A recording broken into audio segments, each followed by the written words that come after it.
ఇంకా కుమరయ్య గారు క్యాండిడేట్ ఉపాధ్యాయ ఎమ్మెల్సీ అభ్యర్థిగా భారతీయ జనతా పార్టీ తరఫున మల్క కుమరయ్య గారిని ఇప్పటికే అధిష్టానం అభ్యర్థిగా ప్రకటించడం జరిగింది.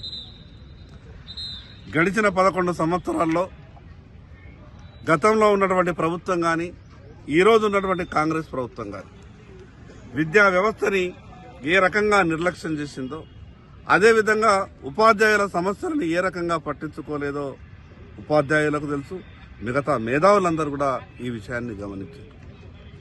విద్యా వ్యవస్థ బాగుంటేనే సమాజం బాగుంటుంది. మరి ఈరోజు తెలంగాణ రావడానికి ముందు వరుసలో ఉండి పోరాటం చేసినటువంటి ఉపాధ్యాయుల సమస్యలు తెలంగాణ రాష్ట్రం వచ్చిన తర్వాత కూడా సమస్యలుగానే ఉన్నాయి. మరి వీటన్నిటి కూడా పరిష్కారం కావాలంటే నీతితో విలువలతో కూడినటువంటి వ్యక్తిత్వం ఉన్నటువంటి మల్క కుమరయ్య గారిని ఈరోజు భారతీయ జనతా పార్టీ అభ్యర్థిగా ప్రకటించడం జరిగింది. ఈ సందర్భంగా ఆదిలాబాద్ జిల్లాలో ఉన్నటువంటి ఉపాధ్యాయ సోదరులందరికీ పేరు పేరున విజ్ఞప్తి చేస్తున్నాం.